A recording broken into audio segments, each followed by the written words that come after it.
Siddipet CP గురించి ఒకసారి తెలుసుకునే ప్రయత్నం చేద్దాం.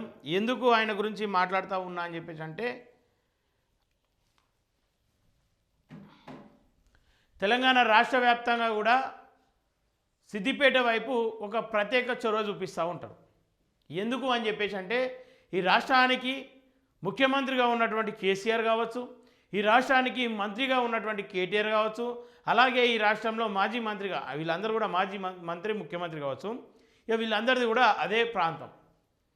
ఇక సిద్దిపేట ప్రాంతం నుండే రాజకీయంగా అనేక మంది ఎదిగి బయటకు రావడం జరిగింది. అలాగే కేసీఆర్ కూడా ఆ ప్రాంతం నుండి వచ్చినటువంటి వ్యక్తి.